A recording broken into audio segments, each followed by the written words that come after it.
Hello everybody, welcome to the Coaching Conversation. I'm Graham Wiley and I've been coaching business leaders for the last 2 decades. In this series we're going to explore some of the things I've seen and learned in that 2 decades and hopefully help you see how you can become more focused, more effective and hopefully happier in your life. So it's now time to sit back, relax and enjoy the Coaching Conversation. Hello everybody. In this edition of the Coaching Conversation, I'd like to perhaps share with you some of the outcomes that we've seen from some of our programs and to give you examples of the kind of development that is not only possible, but frankly, very common. Clearly, there's a large degree of confidentiality about this, so I'm not going to be able to name names and I'm going to have to mask it a bit to protect people and protect my relationships, as you probably appreciate that. I think the first thing to say is that coaching and mentoring programs from the executive mindset are goal orientated. They're designed to change things, to help people be the person they want to be, to do the things they want to be able to do. Primarily in their work life, but as I've said in a previous edition of the Coaching Conversation, that spills over oftentimes into their private life as well.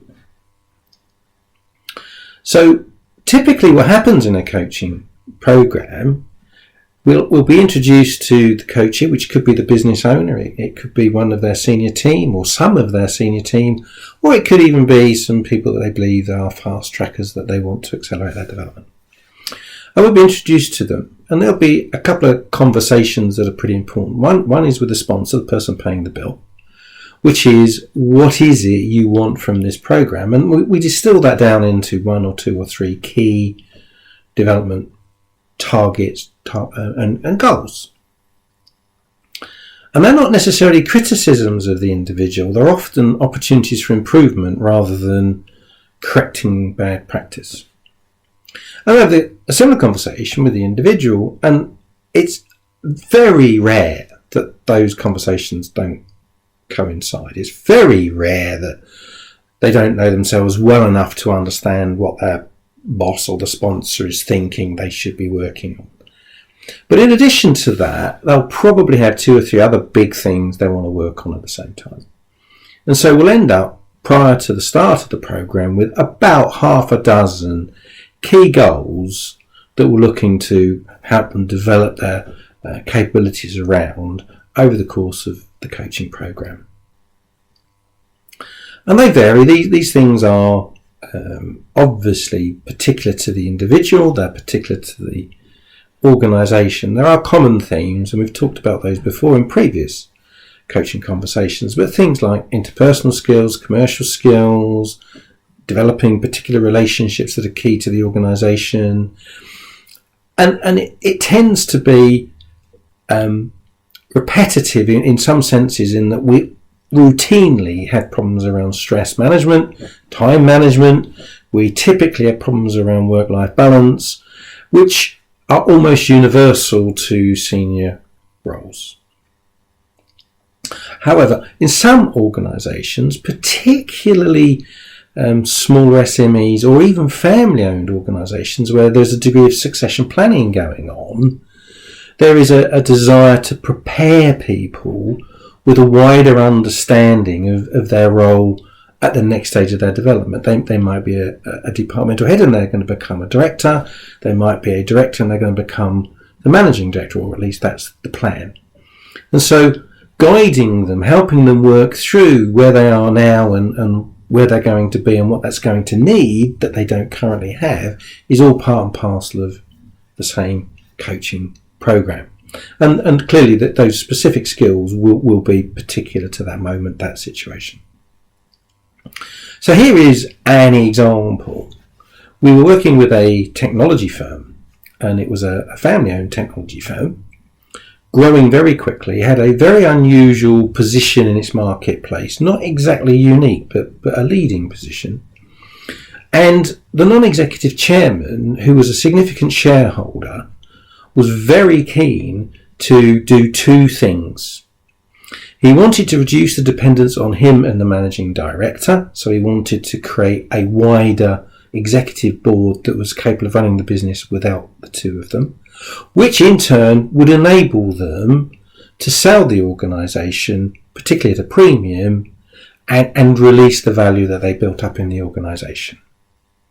So our brief was very clear. Could we develop each of the members of what was then the senior leadership team to become effectively capable of becoming promoted to the board of directors? We did a lot of work in helping each of the individuals determine exactly where they were. We did a lot of self-awareness work, who they are, where they're at, and their understandings. We talked a lot about what they thought was missing in their arsenal. And we worked generally on a one-to-one basis with no form of sheep dip and no form of universality of the conversations and the work that we undertook. The programme lasted about 9 months, and the following things happened subsequent to that programme. There were 6 people in the programme. 5 were promoted to directors. 1 didn't make it. 2 years later, the organisation was sold to a global multinational, and if I told you who that was, you would instantly recognise them, for a very significant premium. And ultimately, the managing director and the chairman were able to move out of the business after a very short 6-month handover period. Better still, one of the members of that senior management team that became a director was then promoted to managing director, and 3 years later was still running and growing the organisation, and in fact had trebled the size of the business since sale. And so, on any yardstick, the investment in that particular programme achieved exactly what the individual sponsors wanted at the beginning. It helped the individual members of the senior team get what they wanted, albeit one person didn't go as far as they wanted to. They certainly didn't lose their job. And it resulted in the kind of liquidity event that many people only dream of. In another example, we were working with the chief executive who was planning his succession, not in a short term, not within a less than a 5-year period, but he needed to be sure that the person he believed would be the next CEO was going to be the fully rounded, complete article to do the job when he stepped back. This was a particularly sensitive organisation. It reached out with a very large customer base and had not only a lot of interaction with the individual customers, but with associated trading partners and government bodies and so on. So it was an influential business, and it required a high level of interpersonal sensitivity. The individual selected initially to be the successor for the chief executive role was an incredibly talented person, an amazingly capable individual, exceptional in many, many, many ways, and clearly stood out from his peer group as the obvious next leader, save for a couple of really big issues.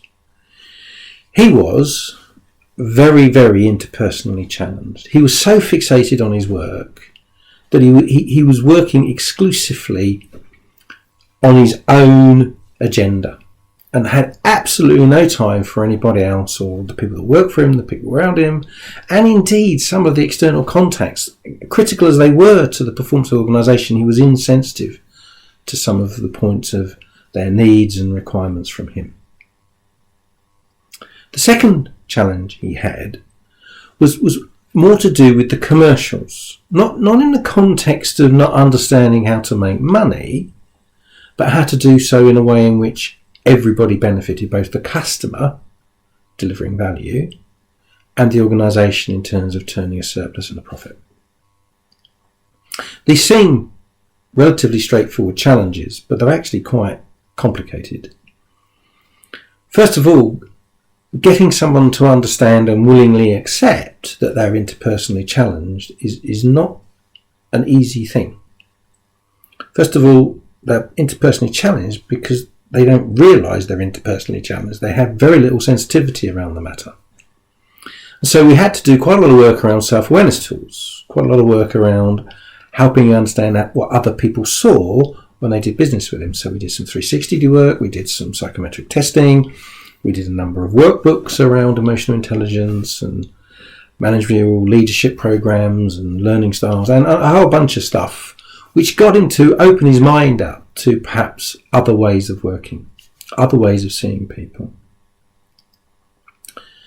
Getting someone who is very intelligent, very smart, and has got a massive successful track record of recognising that perhaps he didn't really understand that in a commercial transaction both parties could win. It didn't need to be a win-lose scenario where all the value fell his side of the fence.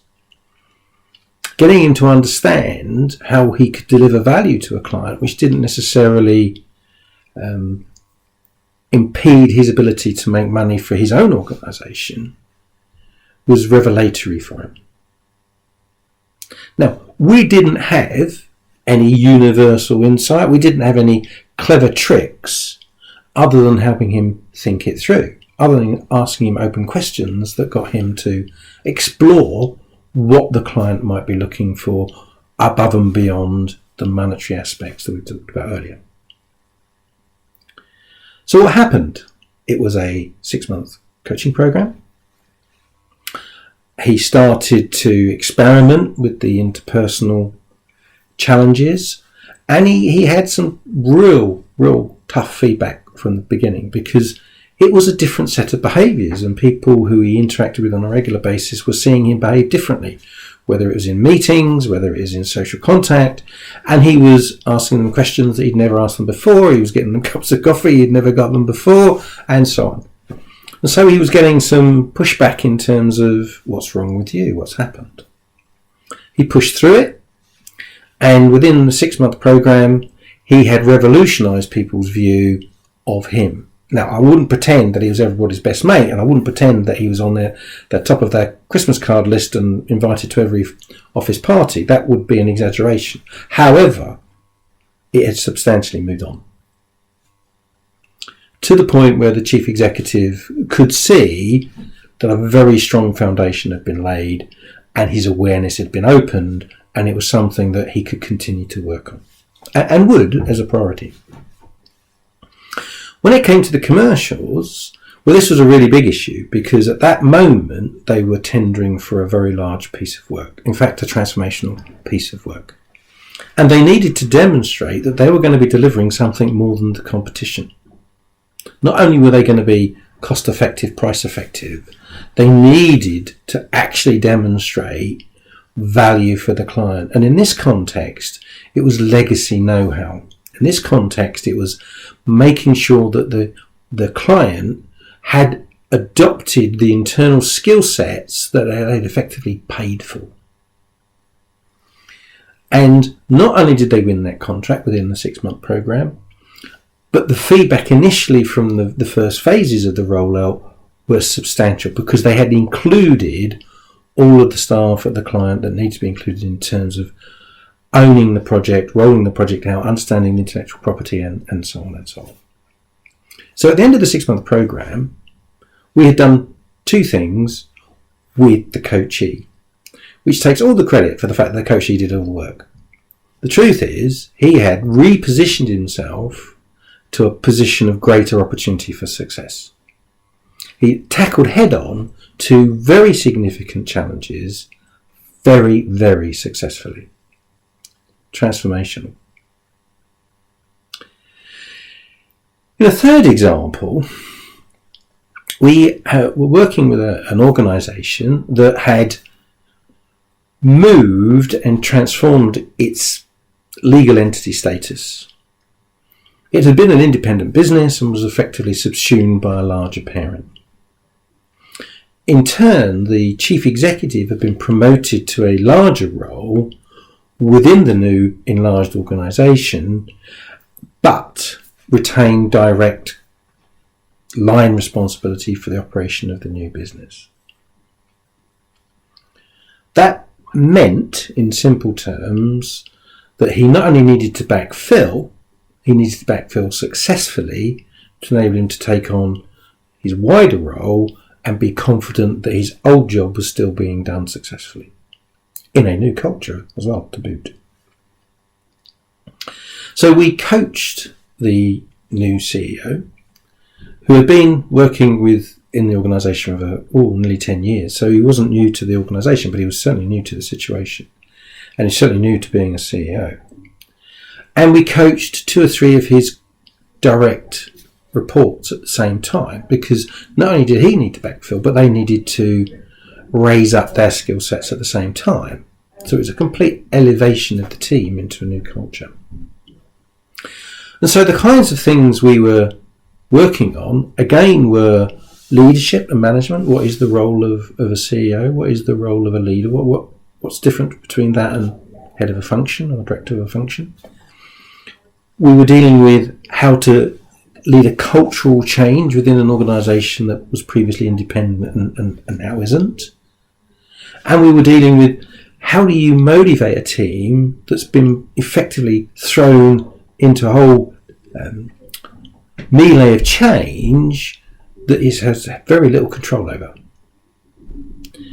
And again, it was a 9-month coaching program, which in fact continued for about 18 months in truth, and was an enormous success to the point that the elevated CEO became promoted further and then moved on to an even larger role again. The CEO of the original subsidiary has now been well established as the most successful CEO of that division in its time, and can point to a whole raft of successes that possibly people weren't expecting. And so the program itself has proved to be transformational for those 2 guys.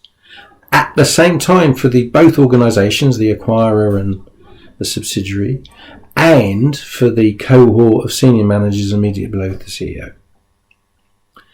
These are the sorts of environments, the sorts of challenges, the sorts of opportunities we encounter on a regular basis in our coaching and mentoring programs. If any of this rings a chord, if any of this seems to make sense to you, and you think it's the sort of thing that you're looking for, I can only recommend finding yourself an excellent coach and mentor, or an organisation of excellent coaches and mentors, and exploring with them how they could help you.